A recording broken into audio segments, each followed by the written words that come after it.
This video's for the -2% to 0.33% of my audience that watches me for fitness content. In other words, nobody. But if you understood that reference and those numbers, welcome to the video. So I'm gonna show you this video. I'm gonna talk about what's happening in the science-based lifting community, and also I'm gonna tell you 3 optimal ways proven by, not science, proven by math to be optimal for strength building. Bro, you're small as heck. Yes, a dude that's half your size is gonna tell you the optimal, or 3 optimal, not the optimal. Anyone that says the optimal, just run away, because those people are probably just talking out their ass. But I'm gonna tell you 3 ways to improve your strength, or 3 types of training methods to improve your strength optimally. First thing I want to talk about is the science-based lifting community is in shambles, because one of the main people in that science-based lifting influencer circle thing, well, his PhD thesis / dissertation just got put on blast, and it is quite possibly one of the saddest things I've seen. And it also speaks volumes as to where the American education system is headed towards. Now, I'm not going to put it on blast. You can do your research yourself, I'm sure. It'll take like 15 seconds for you to do. But the thing I want to mention is one of the main commenters on this entire fiasco, I would say, is Greg Doucette. Now, Greg Doucette, I really respect him. He seems really genuine. He seems like he tells the truth, and he's really honest with his feelings, and he kind of wears his heart on his sleeve, from what I can tell. And he says multiple times in the past few videos of his Netflix documentary documenting this entire self-destruct of the science-based lifting community. He says that science is BS and that you shouldn't listen to it. That is the one statement I really have issue with. That Greg Doucette says. I believe that science is really important, testing is really important, but I do see where he's coming from, because if you use science the way that this science-based lifting community uses it, in other words, if you think that science is referencing really niche, small sample-sized case studies and then somehow generalizing that to the entire public or the entire population, if you consider that to be science, then you're an idiot, okay? You can't be referencing studies that are like, oh, well, this study that was based off of a group of 15 pregnant women in between the ages of 26 and 30 who are expecting a baby girl, they experienced this, so therefore, this is how you should train. No, you can't do that, because that barely says anything about pregnant women in between the ages of 26 to 30, much less the entire population, okay? So that's not science, but if you use science the way that those people use science, yes, because those people, you realize that the more someone clings and the more someone kind of states their title, the more they're kind of talking out their ass. So like the more someone is adamant in you calling them a doctor, or like the more they're stubborn and the more they're adamant in that they are correct, really the less you should trust them, because if you're a real scientist, you should be questioning, like you never know for sure what you're doing, right? Like oftentimes scientists, their entire job is trying to prove themselves wrong. That's literally that's the scientific method, right? You create a hypothesis and then you try to throw as much crap at the wall to see, hopefully the hypothesis is wrong. And then if you can't figure out how the hypothesis is wrong, or if you've somehow eventually proven it usually through math, or if you've done enough case studies where you're like, well, in general this happens with like tens of thousands of millions of participants, or of like years of studies, then you'll be like, okay, we've done enough studies, this is probably right, or okay, the math proves it, this is right. But most of the time you're just like, what if it isn't the case? What if that's what science usually is? Now, okay, that's enough of me rambling about the science-based lifting community. Let's talk about the optimal ways to train, right? And I will be proving this with physics and math. You can't disprove math. In the same way, 2 + 2 will always equal 4, no matter what you do. 1 + 1 will always equal 2, in the same way that I am using definitions and formulas. Okay, here goes. Sorry. Before I begin, you're probably like, why am I listening to this dude? This dude's small as heck. Yes, I understand I'm small as heck, but just what's the phrase?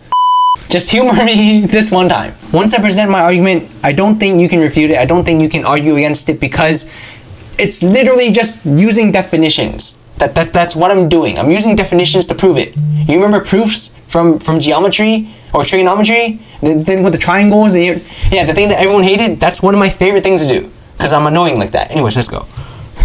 Before we begin, I am not a scientist. I have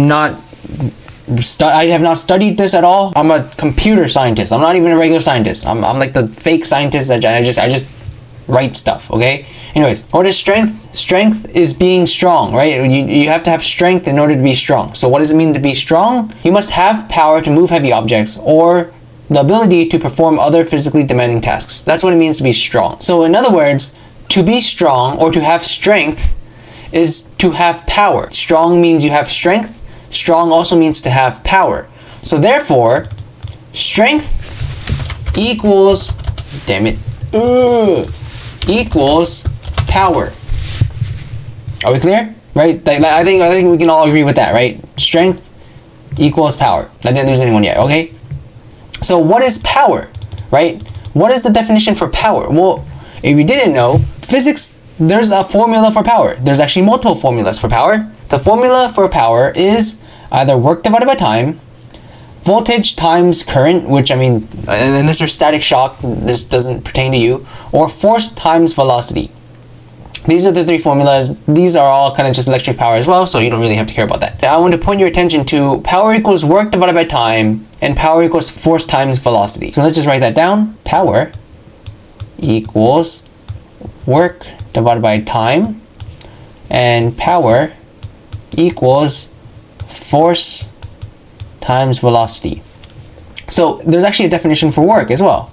Work equals the what is it? It's distance times force.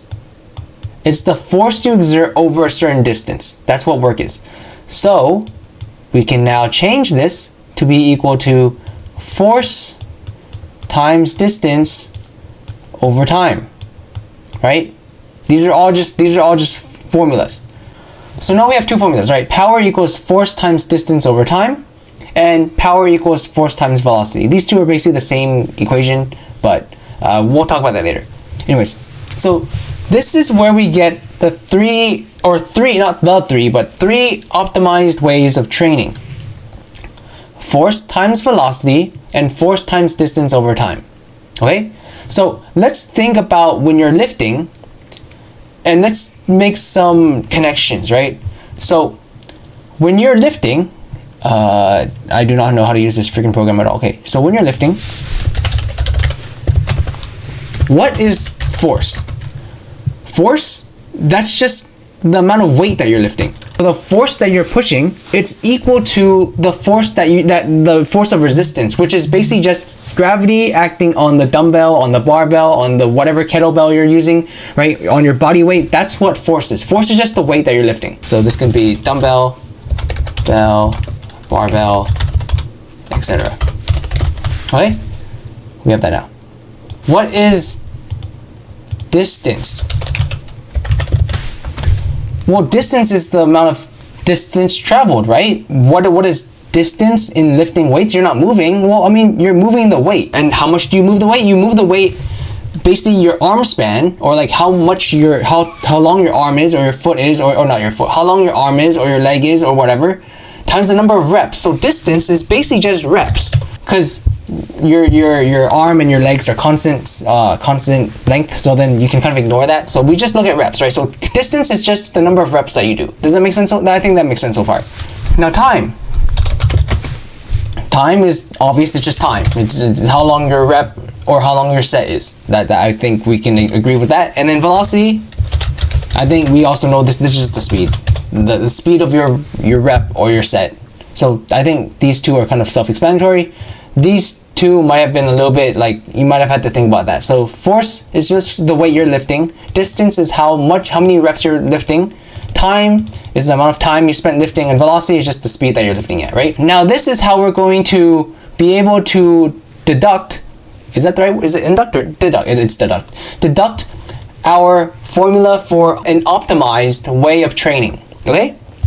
So when you want to optimize for strength, that means that what you're doing when you're optimizing for strength is you just want to, over time in the gym, be able to increase power as much as possible. So now we just look at these two equations. I'm gonna clear this actually, be right back. These are our two equations, right? Force times velocity and force times distance over time, which these two are like the same thing. The velocity equals distance over time, but this makes it a little bit easier to understand. We know that velocity is just speed. We can just change this to speed.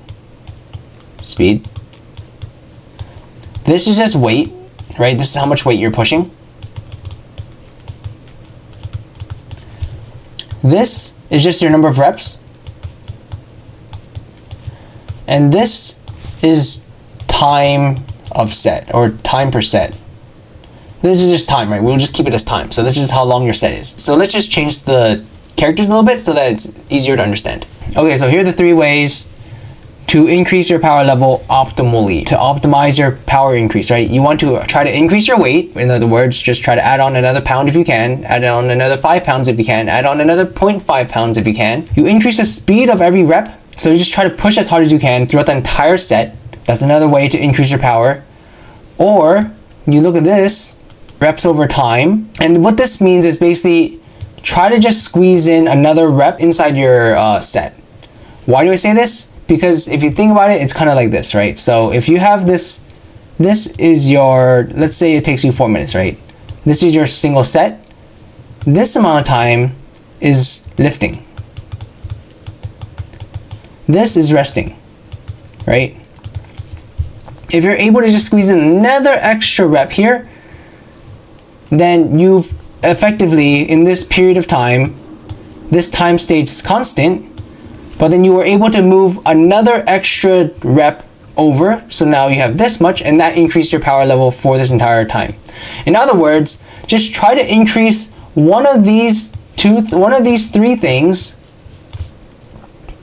slow and steadily. In other words, that's just progressive overload. I think we all knew this. I don't know why there's so much debate over like, oh, this is how much volume or whatever. Like, come on. Just progressive overload. It doesn't take me to explain this to you. You know better. Come on. You know better. All right, bye.